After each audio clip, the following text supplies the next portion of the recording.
Salut à tous, j'espère que vous allez bien. Aujourd'hui on va continuer à voir les tutos des bases du street trial, du trial et du VTT en général. On va voir le stoppie. Le stoppie c'est quoi? C'est le fait de se mettre sur la roue avant, de lever la roue arrière. Aujourd'hui on va voir comment faire un stoppie, comment pivoter sur la roue avant et petit bonus, à la fin de la vidéo on verra comment faire des rebonds sur la roue avant en équilibre. Let's go! Étape numéro 1, le stoppie. Pour faire un stoppie, il vous faudra déjà un frein avant. Si vous n'avez pas de frein avant, on parlera plus de nose manual, mais c'est pas ce qu'on va voir aujourd'hui.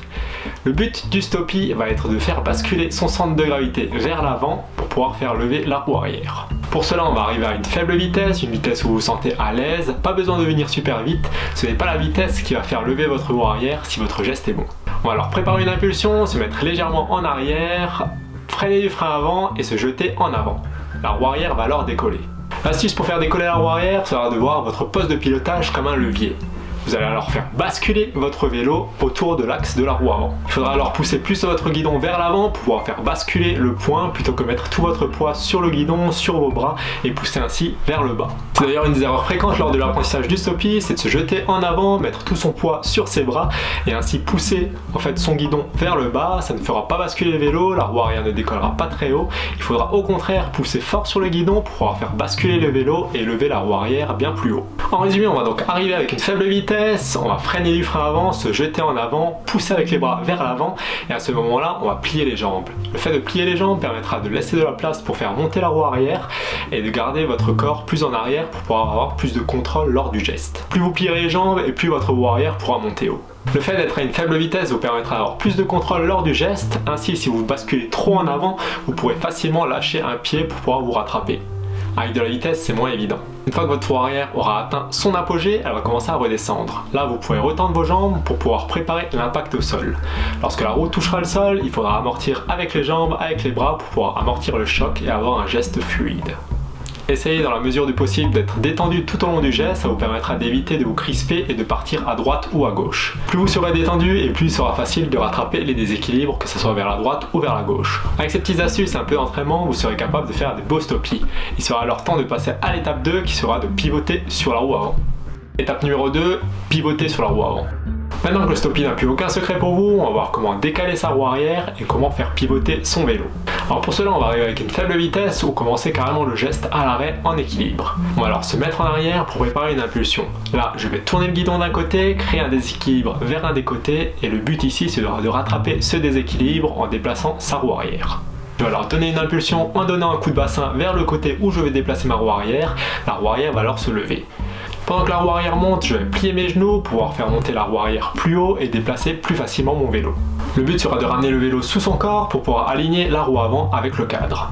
Lorsque ma roue arrière redescend, je vais tendre les jambes pour pouvoir amortir le choc et attendre que la roue arrière touche le sol. Lorsque la roue arrière touche le sol, je vais bien amortir avec mes bras, avec mes jambes pour pouvoir regarder mon équilibre sur place. Voilà pour la théorie, avec un peu d'entraînement, vous serez bientôt capable de déplacer votre roue arrière avec précision. Pour les rotations de plus de 90 degrés, il sera difficile de tourner assez le guidon au départ pour pouvoir aligner bien le cadre avec la roue avant à la réception. Pour pallier à ce problème, vous allez avoir deux solutions. Première des solutions, ça va être de dépasser la ligne fictive formée par la roue avant. Vous allez ainsi atterrir avec le guidon braqué dans l'autre sens. Pour cela, rien de bien particulier, il faudra juste se préparer à bien rattraper son équilibre à la réception et à rester bien souple dans les jambes. Deuxième des solutions, ça va être de faire ripper la roue avant en donnant un coup de guidon pour pouvoir faire décaler la roue avant et ainsi décaler la ligne formée par la roue avant. Pour faire ripper la roue avant, il suffira de bloquer les épaules, bloquer les bras lors de l'impulsion. Ça permettra de décaler la roue avant, de la faire ripper sur place et ainsi de décaler la ligne fictive formée par la roue avant. Vous pourrez ensuite mixer ces deux méthodes pour aller beaucoup plus loin que 180 degrés. Il y a des pilotes expérimentés qui arrivent jusqu'à 540 degrés sur la roue avant. Donc là, plus de limite, ça sera juste à vous de pousser au niveau supérieur. Voilà pour la théorie. Maintenant, il ne vous restera plus qu'à pratiquer pour pouvoir maîtriser cette technique à son maximum. Petit bonus avec une étape 3. On va voir maintenant comment faire des rebonds sur la roue avant pour pouvoir rester en équilibre, la roue arrière en l'air. Étape numéro 3, rebondir sur la roue avant. Petit bonus donc de cette vidéo, on va apprendre maintenant à faire des rebonds sur la roue avant. Autant les deux premières étapes seront assez faciles à réaliser avec n'importe quel type de vélo, autant la troisième étape qui est de rebondir sur la roue avant sera plus facile avec une fourche rigide. Si vous avez une fourche suspendue, il sera plus difficile de faire des rebonds sur la roue avant car la fourche va pomper et vous allez perdre beaucoup de réactivité sur la roue avant. Première étape, on va se mettre dans la même configuration que pour un stoppie, on va venir avec une faible vitesse ou carrément à l'arrêt. Là on va donner une grosse impulsion vers l'avant, on va se pencher un maximum en en avant, le but ici sera d'avoir son centre de gravité au-dessus de l'axe de la roue avant. Le corps sera donc un maximum en avant. Pour imaginer cette position, les épaules seront plus loin que le moyeu avant, donc il faudra avoir une position très portée sur l'avant pour pouvoir trouver le point d'équilibre. Vous pourrez alors faire plusieurs essais, aller de plus en plus en avant pour trouver votre point d'équilibre.